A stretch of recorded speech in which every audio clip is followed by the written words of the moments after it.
I'll also say that Pastor Wink and his beautiful wife Ann aren't with us. They actually traveled to go visit family. We were also given word yesterday that they are doing well, but they were also in a car accident. So if you could just keep them in prayer also. He did say he wanted to assure us that they are incredible and that God has covered them. But that being said, as I ask for your continued prayer for our leadership, I think that when we have a meeting with the board, I'm going to make a suggestion that we believe that rest, relaxation, and vacations are so important. But I'm going to ask that all leaders stay within 30-mile radius and don't go anywhere. Even though I may be the first one to break that rule, I'm not sure. We'll see. But that's why you see me here before you today. But the great, amazing, incredible thing that I can share with you, if you didn't already know this, if I'm not here, if Pastor Wink's not here, if Pastor Alex isn't here, you know what?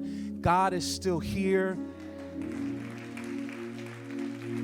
And his word is still preached everywhere because it's been prophesied that it would be shared in every corner of the earth. And we also know that his word never comes back void. And so my prayer today is, as you hear the word that God put on my heart, and let me tell you, getting a last minute notice, going from, hey, you know what, I'm just not sure, but you might just want to keep an eye on your Bible, maybe flip a few pages just in case. I said, sure, I got you. Ha ha. Right. And then yesterday I get the, I don't know, this might be actually serious. And I'm like, okay, I still got you, because we got to make sure, right? He's got enough to stress over. So I'm stressing on my side, but I'm not letting him know. And then he calls me back and he says, Code Orange. And I was like, Code Orange? I said, what's Code Orange? He says, well, it's getting real serious. And I said, oh, well, it's not Code Red yet. Well, if I'm standing here, it's because I got the Code Red call. So there's a blessing in everything. I will say that being a person who loves to read the Word and to study, and I like to see what's behind the thing I'm looking at, and you're really digging in, it helps you to always be prepared for the unexpected. But the blessing in that is not only getting the last minute notice, not only are you kind of prepared and you can get a word together in a short amount of time, the blessing is, I was sharing with Kiana, we didn't even have, because she got a last minute notice to be doing the announcements. I tried to switch with her. That was what I was scheduled for. The amazing thing is you don't have the time to even get nervous. So maybe I'll get nervous. Usually I'm nervous way in advance until I get up here and then I relax. I wasn't nervous getting up here. Maybe I'll get nervous halfway through. I'm not sure. This is all new territory to us. But if you're going to be following me along in your word, I'm going to be reading primarily out of 2 Samuel chapter 9, verses 1 through 11. Today I'm going to be using the NLT, New Living Translation. I think all of it is a New Living Translation. I may have ESV in a few sections. But it's amazing. I didn't look to see what the song selections were. Just didn't have time. I wasn't prepared to be up here like I said initially, and then when I got the word, I just started looking, and I started reading, and I lost a few hours of sleep, tossing and turning, and Lord, and one of the things that a few of the pastors have always said was that we will always want to have a sermon or two that the Lord has put on our heart, prepared in our back pocket, because you just never know when you're called unexpectedly, and that's just a life lesson for everyone. It doesn't matter what you're called to do, always be prepared to share the good news of the gospel, because that's not something that a teacher does. That's not something that a preacher does. It's every person who is a committed Christian, a follower of Jesus Christ. We are to study to show ourselves approved, and at every season be ready to share the good news of the gospel, because that's what brings life. And so I say that to say that as we are going into this, in this preparation of time, the Lord sometimes is funny in that I had a few sermons kind of, prepared. And when I got the word, I pulled one of those out, and I just felt in my heart that it wasn't the one. So I went to the second one, and I felt that wasn't the one. And I said, well, I think God's, probably communication lines aren't clear. So I took the second one, and I started modifying it. That's probably what he meant. He said it's not that one, and I just thought it's just not that one in that format. So I started messing with it, and You know, the funny thing is that as you continue to fight with God, all you're doing is shortening the amount of time you have to prepare to do what God's called you to do. And so, luckily, I didn't wait till I got here. And the Lord took me to another section in the Bible. And so I'm going to be reading out of 2 Samuel chapter 9, verses 1 through 11. But before I read that, I'm actually going to go back to chapter 4, just read one verse. Because I want to introduce you to a man that not a lot of people hear about, not a lot of people talk about, but he's a significant person because as you read the scriptures and you look at all the characters in the Bible, the important thing, now this is the teacher side of me coming out, always look at the character of God in relationship to that person. How is it that God deals with certain situations and certain people? Because every time I read the scriptures, I'm looking at, I want to know something about God. How does he interact with humanity? How does he deal with people in different situations? How does he react depending on your response to that situation? And so there is a guy, and I'm going to be reading verse 4 of chapter 4 in 2 Samuel, and then I'll jump to the scriptures for today. It says, Saul's son Jonathan had a son named Mephibosheth, who was crippled as a child.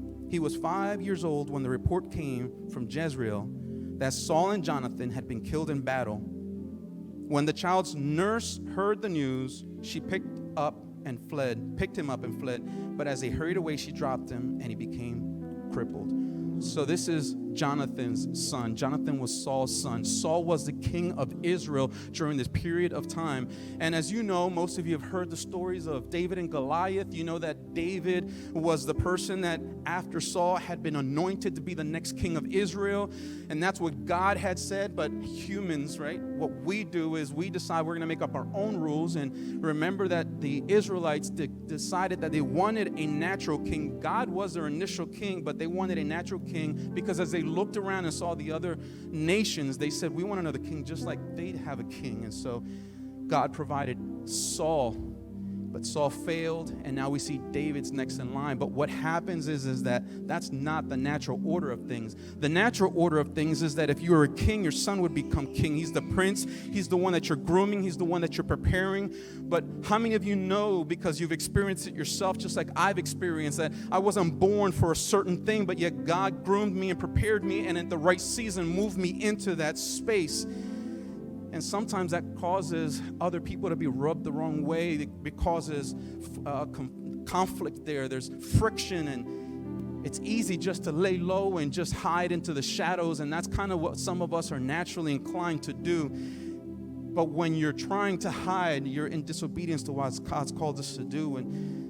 But then we still struggle with the idea of our identity and the fact that we're not I don't feel capable. I don't feel that I have the right tools. I don't feel that I deserve. There's a lot of things that are going through our minds, and we see ourselves just like this young man here who was dropped at the age of 5, and he was crippled, and it wasn't his fault, and yet someone hurt him. It may have been unintentional, but the hurt is real, and it affected him for the rest of his life. And I don't know about you, but I can look back in my life, and I can see many a times when I've been hurt, whether intentional or unintentional, and I have had to live with those thoughts. I've had to live with that identity crisis because somebody spoke something negative into my life that was not of God, and because I haven't been exposed to the truth, I'm still struggling, and I'm still seeing myself as that crippled person. And if I was just a crippled person living at home, it'd be one thing. But when they go look for him, and we're going to read this now, he was in a place that he probably shouldn't have been. It says I'm trying to read without my glasses. It says in 2 Samuel chapter 9, verses 1 through 11, it says that one day David asked, is anyone in Saul's family still alive? Anyone to whom I can show kindness for Jonathan's sake? He summoned a man named Ziba, who had been one of Saul's servants, and he asked him, are you Ziba? Yes, I am, Ziba replied. The king then asked, is anyone still alive from Saul's family? And if so, I want to show God's kindness to them. Ziba replied, yes, one of Jonathan's sons is still alive. He is crippled in both feet. I always find it interesting that he didn't even mention his name. He mentioned that he's the son of Jonathan and refers to his infirmity. The king said, where is he? In Lo-Debar, Ziba told him, at the home of Machir, son of Amiel.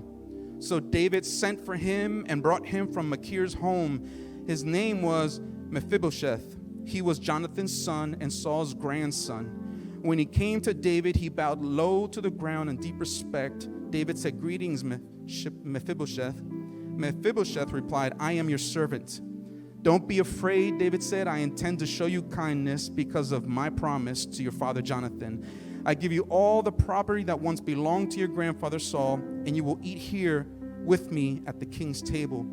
Mephibosheth bowed respectfully and exclaimed, "Who is your servant that you should show such kindness to a dead dog like me?" The king summoned Saul's servant Ziba and said, "I have given your master's grandson everything that belonged to Saul and his family. You and your sons and servants are to farm the land for him to produce food for your master's household. But Mephibosheth, your master's grandson, will eat here at my table." Ziba had 15 sons and 20 servants. Ziba replied, "Yes, my lord the king, I am your servant and will do all that you have commanded."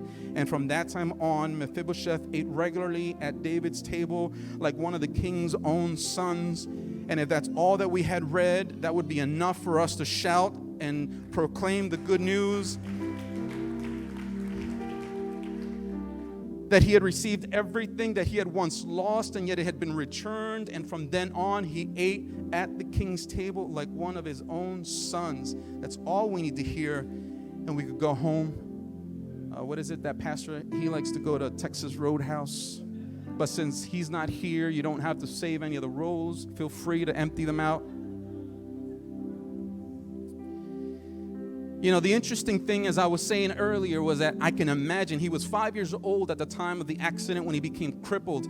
He was 5 years old. Can you imagine a 5-year-old who had access to his grandfather, the king? He had access to his father, the prince. He was in the castle, or what would have been the king's home. He had access. He probably was playing with his toys while the soldiers were interacting with the king and making plans for battle. He got to play. He got to pick up or try to pick up these swords and couldn't pick them up. Can you imagine him pretending and trying to put on his grandfather's crown that was just too big for his head? He had all these visions and ideas of what was going to happen in his life because he understood, because he was being groomed also to be a prince and one day maybe be the king. And he has these grand plans about what his life is going to look like. And yet one day there's a battle that occurs in which on the same day he loses his grandfather and his father and doesn't understand what's happening, but he sees all this commotion and people are running around because what would happen normally is that a new king would come into place, and what man would do is that they would eliminate anybody who could possibly stand up and rival him for the throne. And so in haste, you see that the nurse, who was the person who protected him, who cared for him, who possibly even helped teach him, was doing her job to the best of her ability, and she grabs him and starts to run because it is her intention to make sure that he survives to live another day. And yet in her haste, she drops him and he becomes crippled for the rest of his life, and they end up in a place called Lodabar where he lives for the next season of life. Lodabar is a place, if you do some background research, is a place that was not looked upon favorably. It was a place, as a matter of fact, the name Lodabar is two different words, and Dabar means, it's translated, and you can use it as a word, or it could also be a thing, or sometimes pasture. And Lo means no or none, which means that there's no pasture, nothing would grow there. It's no word. There was receiving revelation. There was no life. There was sometimes referred to just as a no thing when they refer to that place. It's nothing.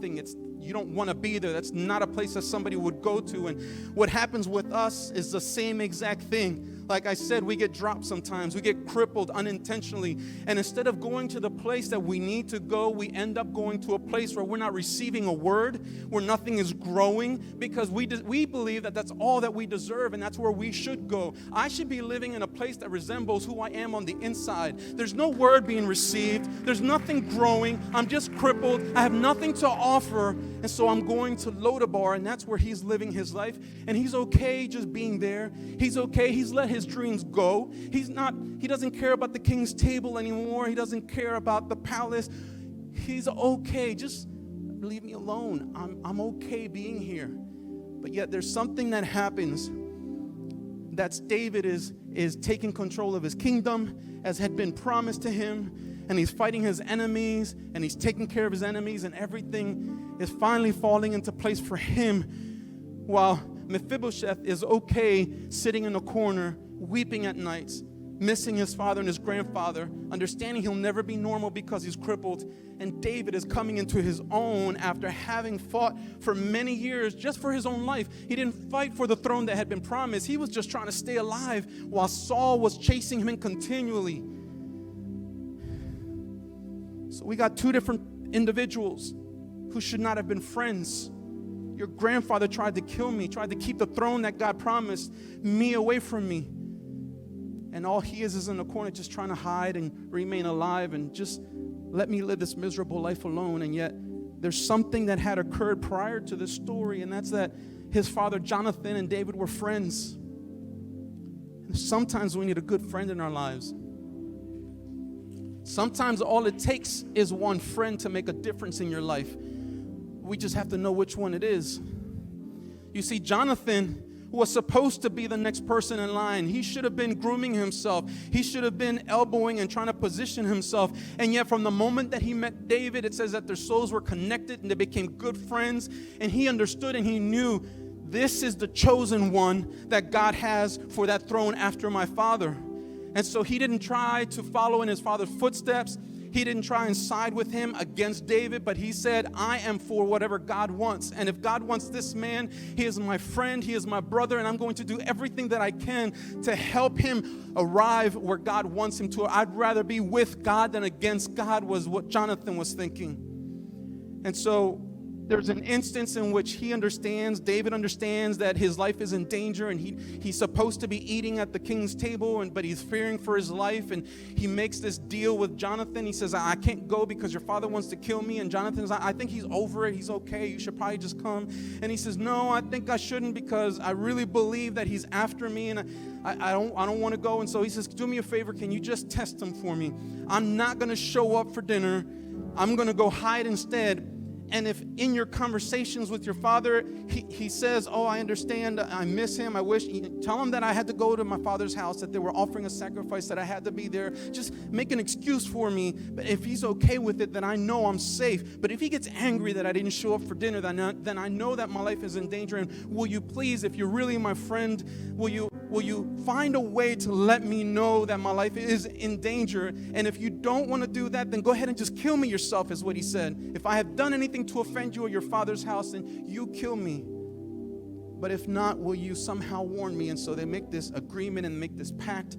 I find it beautiful that they make this pact. And one of the interesting things that Jonathan says to him is they had already previously made a pact. They kind of just reconfirmed it, but they added verbiage to the contract. And what he said was, and this is in 1 Samuel chapter 20.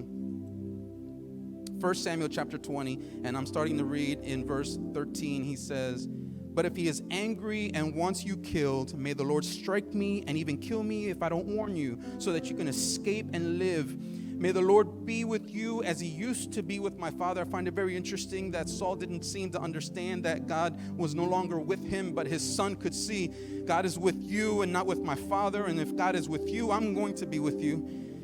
Verse 14 says, and may you treat me, this is Jonathan speaking to David, may you treat me with the faithful love of the Lord as long as I live.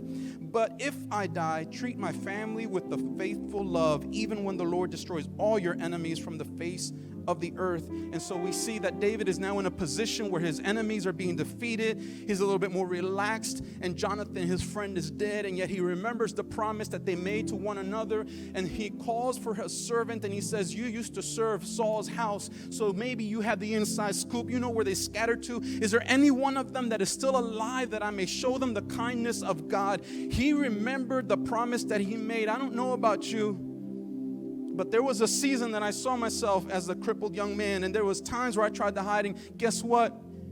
The king, not King David, no, King Jesus. You see, I had parents who prayed for me. And when I did not deserve for God to remember me, my mother had already said that I belonged to him and that he could do whatever he wanted in my life. And when I was fighting and kicking and screaming because I was crippled and I did not deserve to do anything, to be used in any way, shape, or form. I didn't want to stand at the door and greet people, because who am I to greet anyone? You guys are coming in, faces all shining, looking good. That's not the way I see myself. I should be in Lodabar. But yet there was a promise. There was a promise. And I don't know about you, but my Bible says that God is not man that he should lie, or the Son of Man that he should change his mind. That God is the very definition of faithfulness. Even if we're not faithful, he makes pacts that he completes on his own, not because you do your part and I'll do mine. I'm going to do what I said I was going to do, regardless of what you think or what you feel. And so there comes a season in which David says, where is anyone from Saul's house that I might show kindness to them? And so Ziba, the servant, says, well, there is this guy, Jonathan's son. He's crippled in both feet.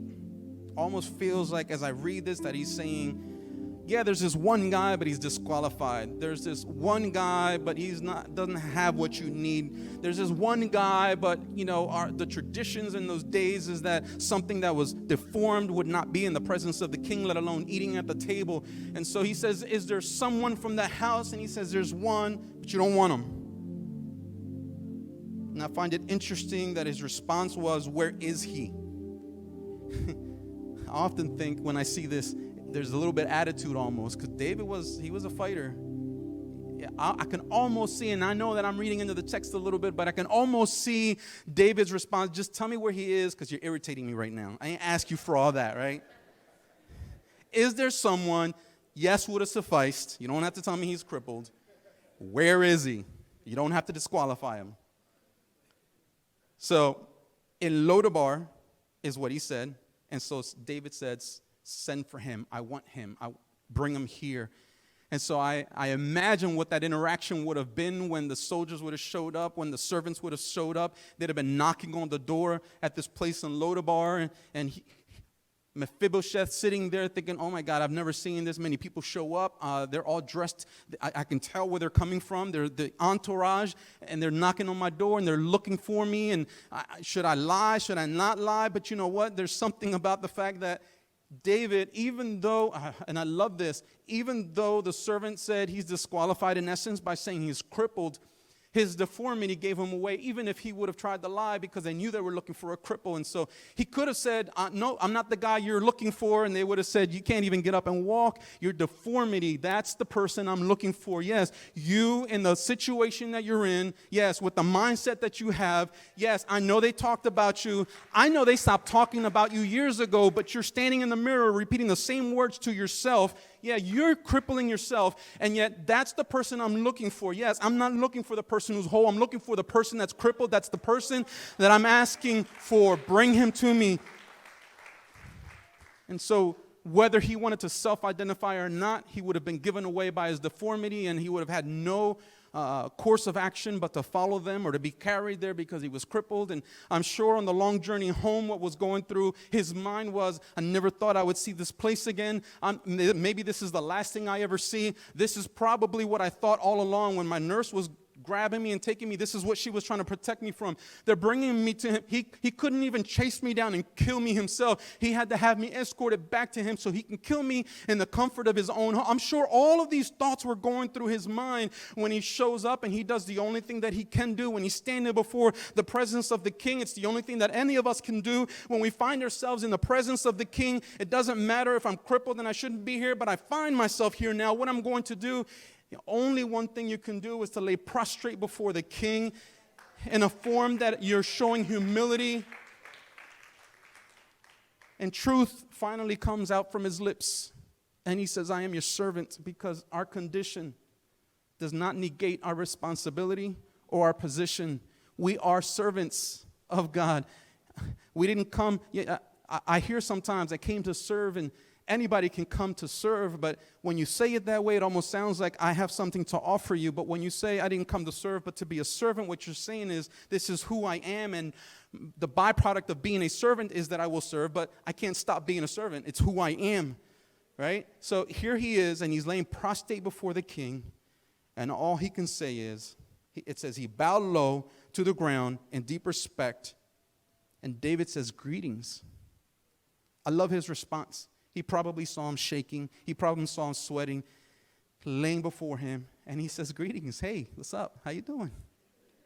I haven't had the chance to meet you yet. I don't know if you know who I am. I'm King David. Hands a little sweaty. Mephibosheth replied, I am your servant. And David does the one thing that he should do after the greeting. He says, don't be afraid. He's comforting him. He's letting him know, if you know who I am, you know I have the authority to do whatever I want. And I'm telling you, don't be afraid. So if I'm telling you not to be afraid, there's no one else here you should be afraid of. Oh, yeah, I don't think you got that.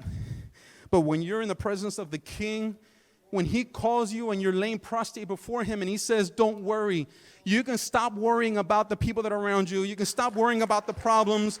You don't have to look at your condition anymore. He's telling you not to worry. And when he says not to worry, he's the one that has the final authority. So you can stop worrying about whatever it is that seems to be coming up against you and attacking you. It says, I intend to show you kindness to you because of the promise to your father Jonathan. I will give you all the property that once belonged to your grandfather, and you will eat here with me at the king's table. So he immediately goes from, hey, how you doing? Nah, you don't have to worry.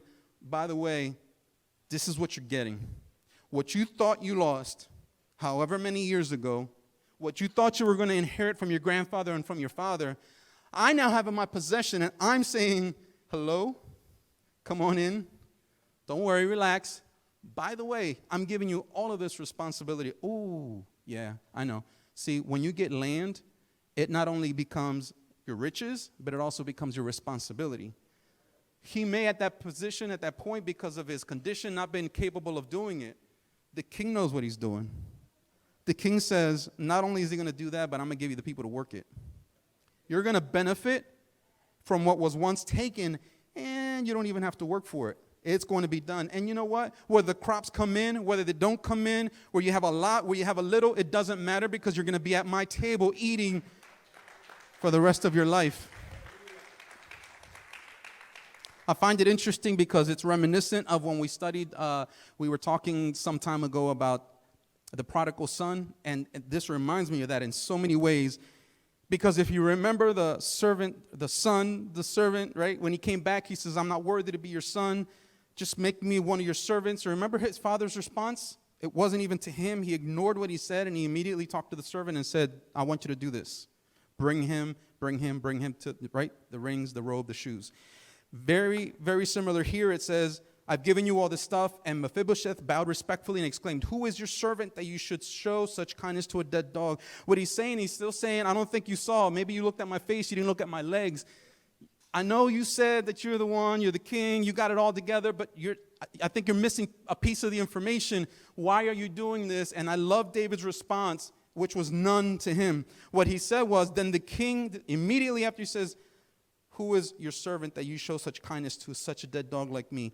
David immediately summoned Saul's servant Ziba and says, I have given your master's grandson everything that belonged to Saul and his family. And it says, your sons and your servants are to farm the land for him, to produce the food for your master's household. It says, but he will eat here at my table. He will eat here at my table. We got the same guy, Ziba, remember? He was the one that was called and said, is there anyone from that household that's still alive? He's the one that said, there's this one guy, he's crippled, right? He's the guy now that has to actually farm the land for the guy he called the cripple. I'm sure he was real happy about that. I'm sure he was super stoked, right? Not only do I have to do it, but now my kids have to do it. Like everybody's coming in. What's interesting is if you see, and we're going to read a little bit, well, maybe I won't read it, maybe I'll just share it with you. There's something that happens a few chapters later. If you're reading and continue to read the story, his story in that chapter stops right there. But if you read David's story a few chapters in, you see that one of his sons actually tries to take over the throne. There comes a season, a time where David is afraid for his life once again. He ends up leaving Jerusalem, fleeing for his life, and he takes an entire entourage with him. And you know, the one person that didn't go was Mephibosheth. But if you read the story, he leaves.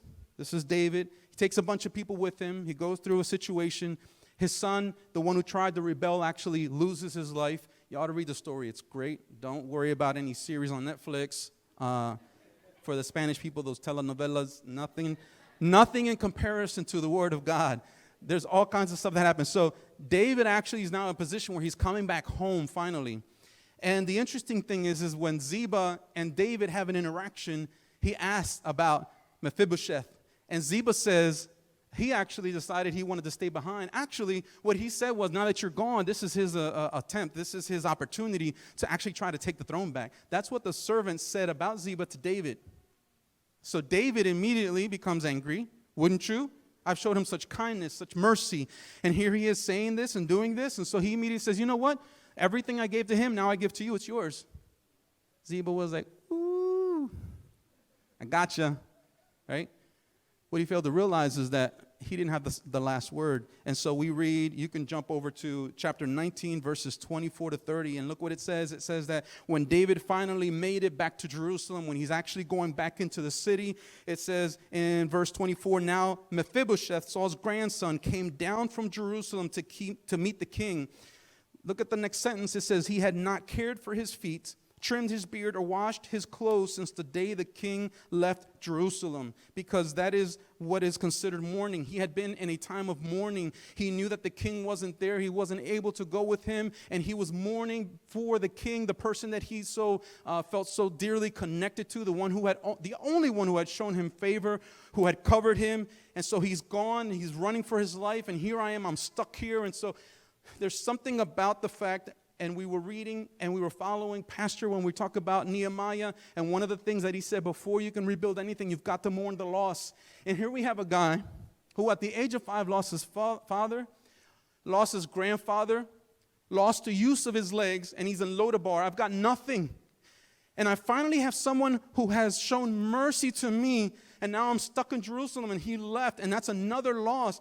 He had already experienced enough loss to last him a lifetime, and yet the one person he wanted to be next to was lost again to him.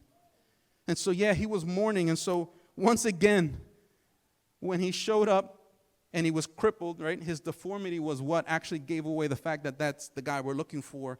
And now, because of the fact that he was mourning and unkept, was enough evidence for David to see what was really going on. And so, he asked him, I don't understand, why didn't you come with me, Mephibosheth? The king asked him. In verse 26, he responds, my lord the king, my servant Ziba deceived me. I told him, saddle my donkey so that I can go with the king, for as you know, I am crippled. Ziba has slandered me by saying that I refuse to come. But I know that my lord the king is like an angel of God, so do what you think is best.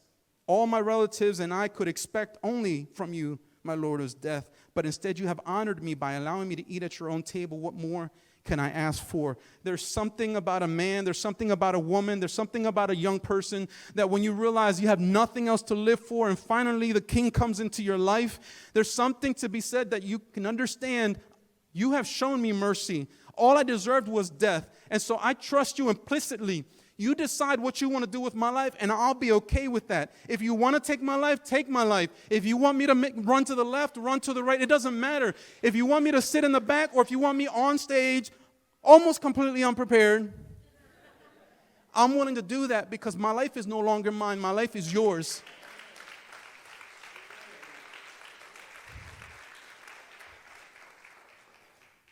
Now, here's the final sign. And then I'll say a few more words and we'll wrap up today. Here's the final sign of a person who understands that he'd been shown mercy when he wasn't deserving of it. After he says that, this is David's response. He says, you said enough. I've decided that you and Ziba will divide your land equally between you. I gave it to you. I took it away. Maybe I was a little bit hasty. Maybe I should have thought about it a little bit more, but I took it away. Well, now the only thing I can think of is I'll divide it evenly between you. So you can have half of it back. Ziba will get the other half. This is what the sign of a true person who's been redeemed. This is what our heart should look like. His response was, give him all of it. Give it all to him. Mephibosheth said, I am content just to have you safely back again, my lord the king. He understood that what's important to me is not the blessing that you may have given me or may have taken away. That is not what's important to me. What's important to me is you. I don't need the land. I don't need the riches. I don't need the fame. I don't need the recognition. What I need is you. I don't need anything. I know those things are a byproduct of my relationship with you, but I don't need those things. What I need is you.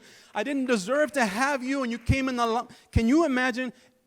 Can I just tell you, there are seasons in our lives where we feel really close to God, and there are seasons where we might feel like He's distant from us. Can I tell you, our feelings are not a true indication of where He's at. He's always with you. But if you feel like you're a little bit distant, it's okay for you to fall on your face and call out and say, where are you, God? I know you're here, but I can't see you. I know you're here, but I can't feel you. Lord, I need a manifest presence right now. I need you to touch me. I need to hear you. If I stay silent, will you speak to me, Lord? And if we're silent, are you able to distinguish between your voice, His voice, the enemy's voice? Because at the beginning it may be a little tricky, but can I tell you, God wants you to hear Him. God has something to say. And if He has something to say and He wants to hear you, He will make Himself heard. God, the King, looking for me in Lodabar, broken condition, saying I'm not worthy. He seems to think that I am. I know I have nothing to offer. He knows I've got something He already placed in me. My life is over, and He says, you still have a lot left of life left in you. Am I going to continue to hear my own voice, or am I going to hear what God has to say? That has been what's been going on in my mind, and every time I sit and talk to people, and when they're sharing what's on their heart, there's always questions about what my purpose is. Why should I even be here? I don't really have anything to offer. The same questions that I had to battle with are the same questions that I seem to hear from people every day as we share what's on our hearts. And this story just shows me that yes, we have a King who's taken His rightful place. And if you're wondering when is that promise going to be fulfilled, remember Jonathan said, when all your enemies are defeated, remember me. And if I'm gone, remember my family. And we know that when we say that, we're not talking about King David, we're talking about King Jesus.